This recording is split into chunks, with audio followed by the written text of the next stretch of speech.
இப்ப சமீபத்துல அதிமுகவோட ஏதோ ஒரு வேலை செய்யக்கூடிய தேர்தல் வேலை செய்யக்கூடிய ஒரு போதைப் பொருள்ல வேலை செஞ்சாரு. அது என்ன போதைப் பொருள்?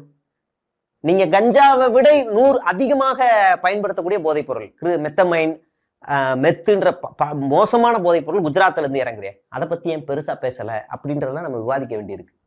இது எல்லாம் நாம வேற ஒரு கண்ணோட்டத்துல இருந்து பார்க்கணுங்கிறதுக்காக தான் இன்னைக்கு ஒரு பெரிய எக்ஸ்பிளனேஷன்ஸ் நான் கொடுத்துருக்கேன். இதெல்லாம் தாண்டி முக்கியமான ஒரு விஷயம் என்னன்னா, இந்த வடமாநில தொழிலாளர்கள் மீது ஒரு பெரிய ஒரு வன்மம் இருக்கு இந்த தமிழ்நாட்டில்.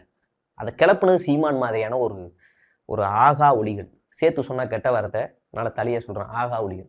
வடமாநில தொழிலாளர்களை அடித்து விரட்டுவேன், சென்ட்ரல் ரயில் நிலையம் அடிச்சு விரட்டுவேன். இன்னைக்கு சென்னை தமிழ்நாட்டில் இருக்க மிகப்பெரிய கட்டிடங்கள்லாம், அந்த கட்டிடங்களுக்கு பின்னாடி இந்த வடமாநில தொழிலாளர்களுடைய உழைப்பும் ரத்தமும் வேர்வையும் இருக்கு. அவனுக்கு அங்க வாழ வழி இல்லாம தமிழ்நாடு அவனை வாழ வச்சிருக்கு. இந்த இடத்துல அவனுக்கு அது சொர்க்க பூமியா இருக்கு. அவன் இந்த இடத்த சொர்க்கமா நினைச்சு வாழ்ந்துகிட்டு இருக்கிறான்.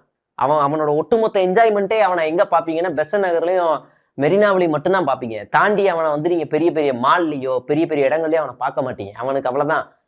அவனை அரவணைக்கணுமே தவிர அவன் மேல அந்த வன்மத்தை கக்கக்கூடாது. அவனை அடிச்சு விரட்டுவேன், அவன் மேல அவன் அப்படின்னு பண்ணக்கூடாது. அதுவும் ஒரு காரணம். அவன் ஒரு வடமாநில தொழிலாளி. அவனை அடிச்ச யாரும் வரமாட்டாங்கன்ற ஒரு பார்வை இங்க உருவாயிருக்குல்ல. அதுக்கு முக்கியமான காரணம் இந்த சீமான் மாதிரியான ஆளுங்க, அவர் மாதிரியான ஆளுங்க தான். பேருக்கு இன்னைக்கு ஒரு அறிக்கை வெளியிடுறது. இங்க அனைவரும் சமம்ன்ற ஒரு உறுதியோட தான் நம்ம இந்த இடத்துல பயணம் பண்ணணும். அதுதான் தமிழ்நாடு. அந்த இடத்துல இந்த சம்பவத்தை இந்த ஆங்கிள் இருந்து பார்க்கணும்னு நான் சொல்லியிருக்கேன்.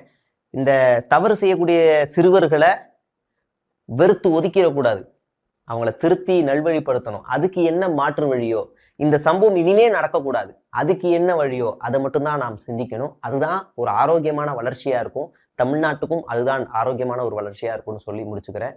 தொடர்ந்து பேசுவோம். நன்றி, வணக்கம்.